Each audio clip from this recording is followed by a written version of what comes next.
Hi, Mom. Hello. So this is your farm. Yes, You're a homesteader. I am a homesteader. Okay, tell us a little bit about it and then give us a tour. Tell us how long you've been homesteading. We moved here about 2 years ago. It'll be 2 years in about 2 weeks. Wow. We've been homesteading since then, but practicing before that because we have property here that allows us to do all the things that we have wanted to do as far as gardening and ranching and farming and all that.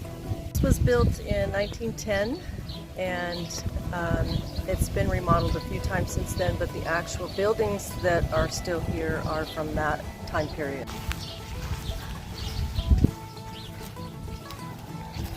Where are we going now?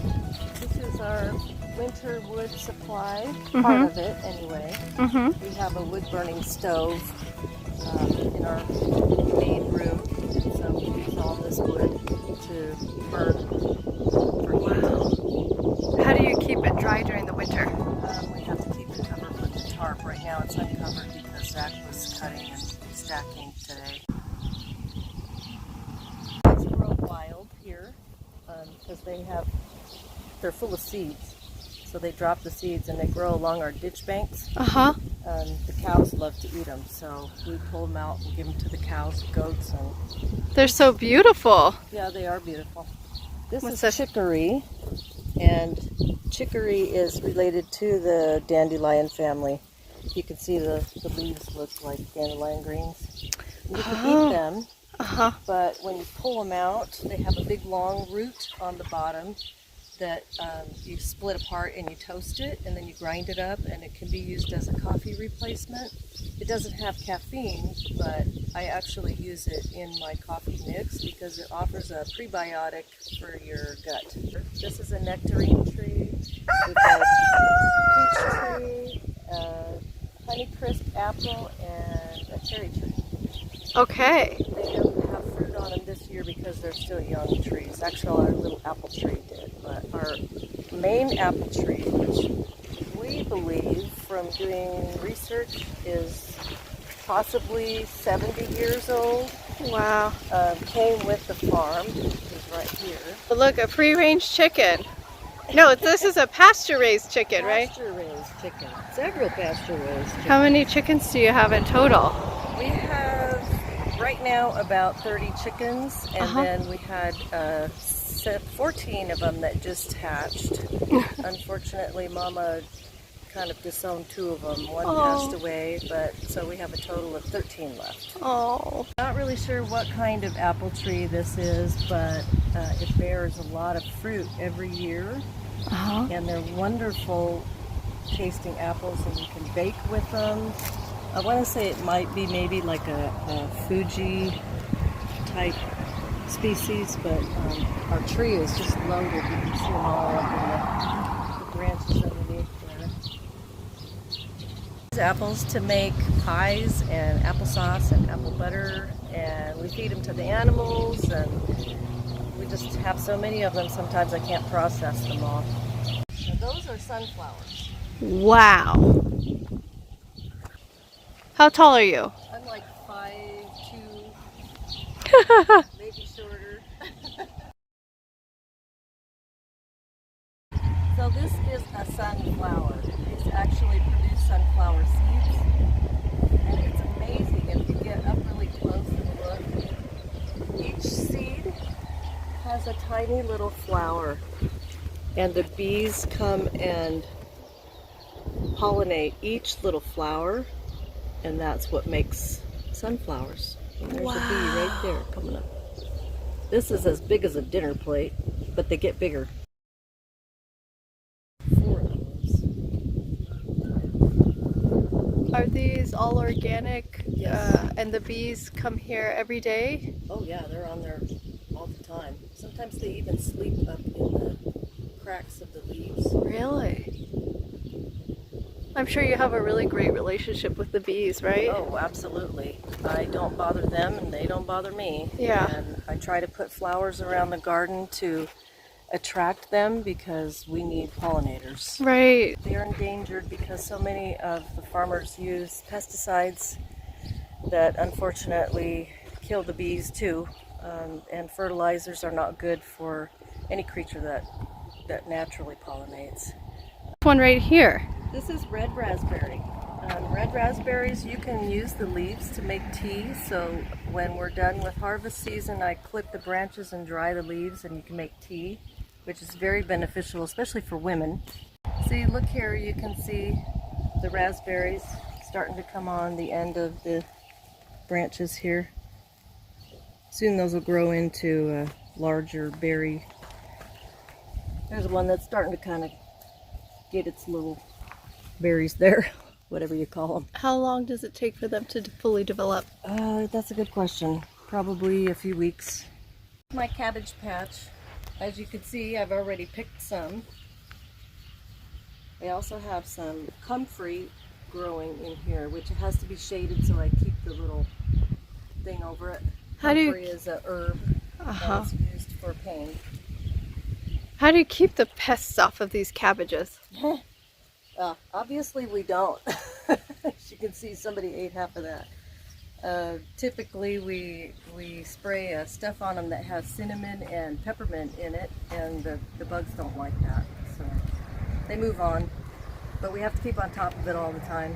That's exhausting, I'm sure. Yeah, it is, but then you know what you're eating.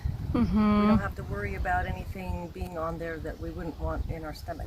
Our tomato garden, it has other plants in here, and I also have some of my herbs, but it's mostly tomatoes. And we have about 4 or 5 tomatillo plants too. You can see these beautiful little lanterns here that contain those tomatillos inside. This is the first time I've ever grown tomatillos that I've been successful. So I'm pretty excited about that. Wow. And I make salsa, homemade salsa, so Oh, that's I'll be nice. using all that. Now these are goat heads right here, so don't step on those guys. Walk that way on the trail right here. Okay, all right. So this is our compost lot. We have cow manure, chicken manure, goat manure, sawdust, of course dirt. It's all mixed together, and sometimes we even throw weeds that we pull up in there and let everything just kind of marinate. For how long? This will be ready next season. Oh. We're working on making this a garden area for next year. Wow. There's some pumpkins, and next door to the pumpkins we have butternut squash, which there's a couple of them on the outside of the fence you can see there. And that's a mugwort plant. That's an herb that we use for medicinal. It's very good for pain.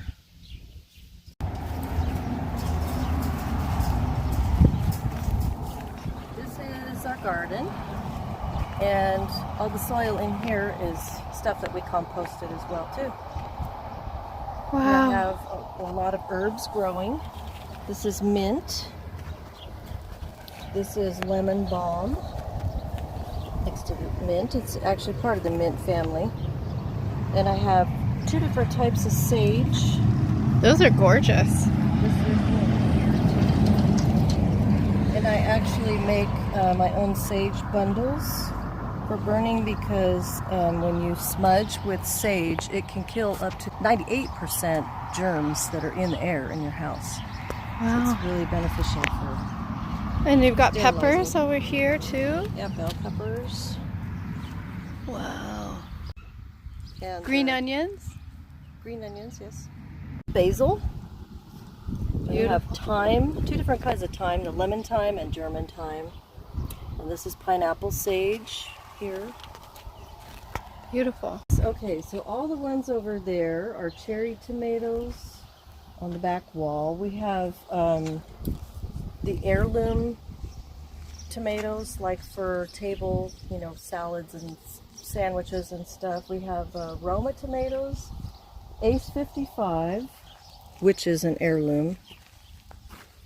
We have Golden Jubilee back there, that one. I think this one's a Golden Jubilee too. These, so you can see we've got them placed throughout the garden here. We've got little pots of flowers to attract the bees. Oh. And so the flowers bring them in, and then they look at the plants and go, oh, there's more flowers than the plants to pollinate. Oh, So that's how wow. we get them interested to come and pollinate for us. These are lava rocks. We have a lot of lava around here. This was an area where there's a lot of volcanic activity because we're pretty close to Wyoming. There's lava fields that run all through the area. In Boise, there's some geothermal energy because of the lava fields there.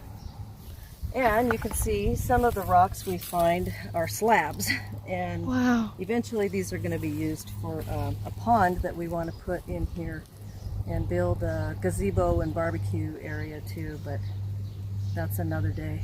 In this area in Kuna, we have lava tubes, and just about 5 miles away from our house there's some lava tubes that are actually nationally known because a lot of people used to go caving in there. They've since closed them off because of vandalism and so forth, but a lot of volcanoes, small volcanoes, I don't know names of any in the area, but within a few miles of us there are areas that have a lot of lava rock and lava tubes.